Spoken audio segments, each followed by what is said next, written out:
Hello everyone, I am Dr. Tamali Sinha and today I will be talking to you about anxiety, not with any fear but with knowledge and compassion. So watch the video till the end because by the end of the video you will be knowing what is anxiety, the triggers, symptoms and some practical approaches by which you can overcome this anxiety. So let's start the video. First of all, what is anxiety? You don't have to look at the slides, just listen to me and you'll know what I'm talking about. So, what is anxiety? Anxiety is a natural response. Sometimes what happens, you assume that there is a threat, but there is not, but actually there is no threat, but you might think that there is some threat or some uncertainty. So, when those things happen, then your body shows a natural response to it. So that response is known as anxiety. Also, that response that you show towards those uh, uncertainty or threat that you assume, it affects your thoughts, your emotional thoughts, then your physically it affects your body, your health, and also it creates some sensations and your behavioral changes. So there are two type of anxiety. One is occasional and one is persistent or intense anxiety. So occasional anxiety is very common nowadays because it's for a short time. But suppose if your anxiety is very intense, if it's persistent, then you need to seek professional help. Okay. Now, why does the brain create anxiety? Now, suppose what happens, imagine you're walking into a forest or maybe you're going into some place where the path is uncertain, okay, and suddenly you hear a sound or you hear somewhere you get to see some noise or some sound, take it as sound, okay. So what happens, so immediately inside your mind you have to, like, there are some assumptions going on.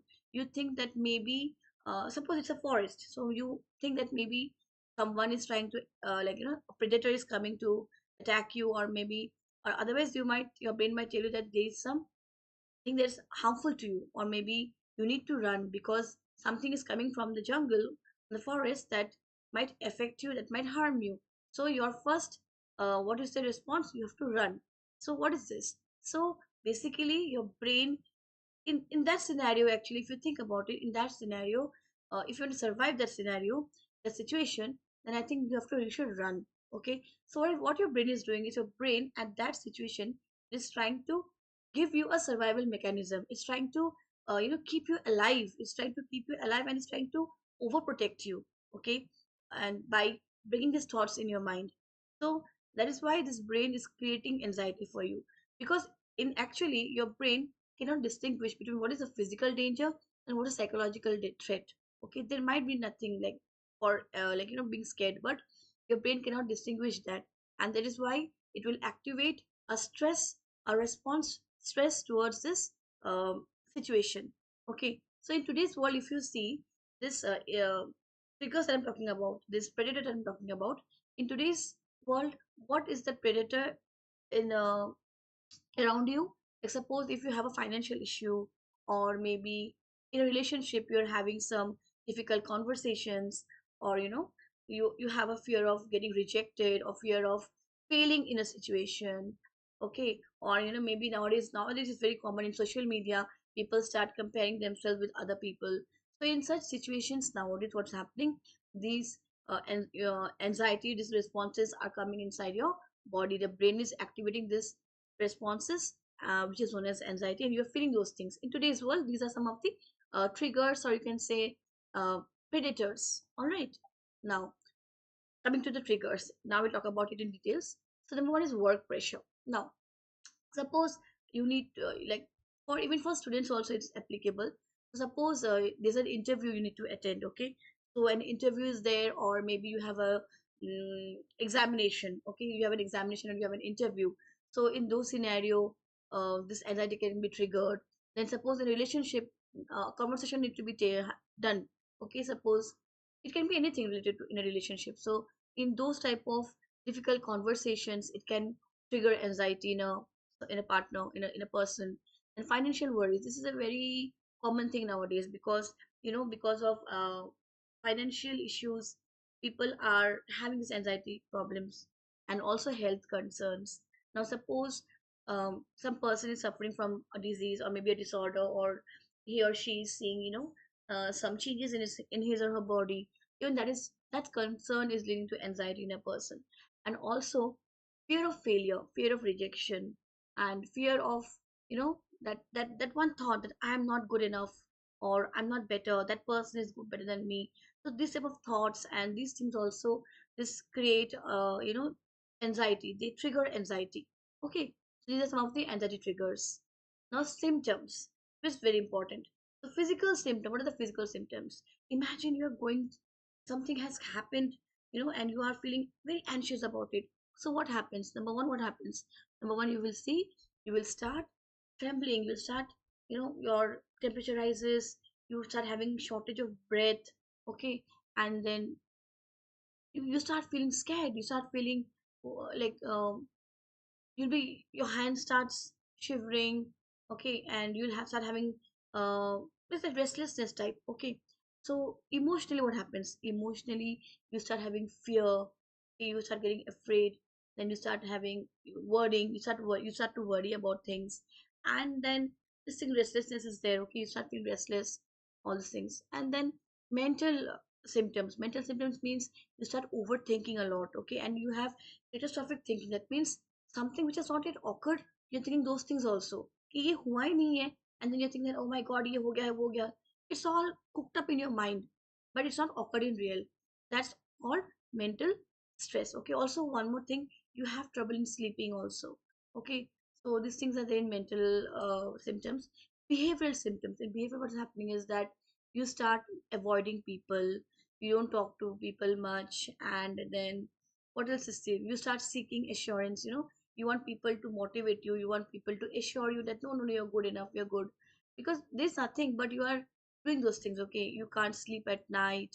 And then your body starts showing a lot of things, like these things are there in anxiety. When you have anxiety, you will see a person, you'll understand that person starts stammering, on confidence goes down, you start feeling scared. So these are things, all are things are there, the symptoms of anxiety. Okay, moving on. Healthy ways to manage anxiety. So the number one technique, the immediate technique that comes to your mind. I know it's not easy. Saying is a lot easy, but if you want to overcome it, you have to give a try. Okay, you have to give it a try.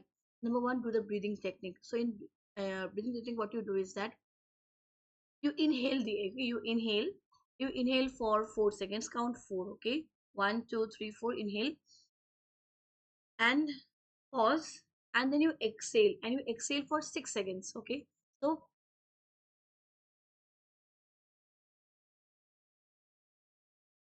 okay.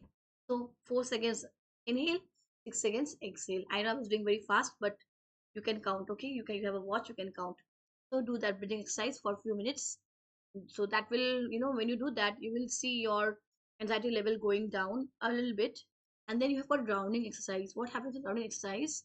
There's a technique. Okay, 5, 4, 3, 2, 1. We say that.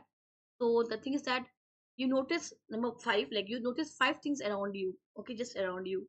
And then what do you do is that after you do that, four things you have to feel with your hand. Okay, close your eyes. So you look at everything around you, then just close your eyes. You remember five things that you have seen around you. Okay, then touch four things around you and just feel it, how it feels. Okay, suppose I have a phone eye right now, so I can touch the phone, the laptop, the table, whatever is there around you. Just touch four type of different things and feel it. Number three is that what you do. Number three is you try to listen to some sounds. Okay, you see three type of sounds. If you get three type of sounds, okay, voices.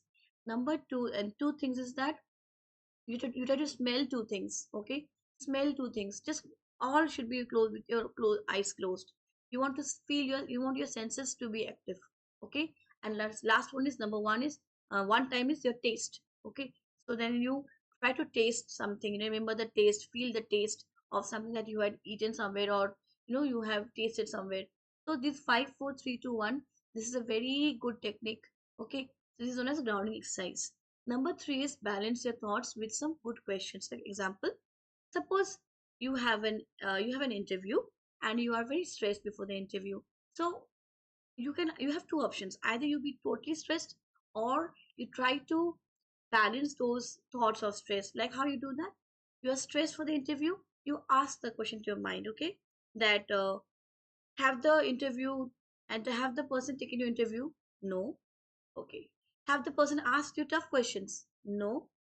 Number three, is your preparation bad? No. So what you do is that you are counter attacking your thoughts. Okay, that means whatever it has not yet occurred at all.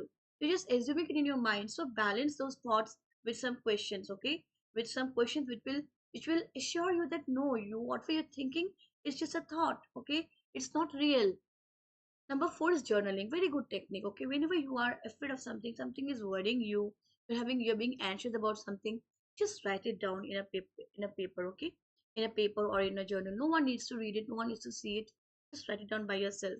You know, when you write your the reasons for your anxiety, you will see that those things you are sharing it with the diary, right? So automatically those thoughts are getting transferred from your mind. It's going out of your mind. Okay, so sometimes when we are silent we think many things which are not required for us to think.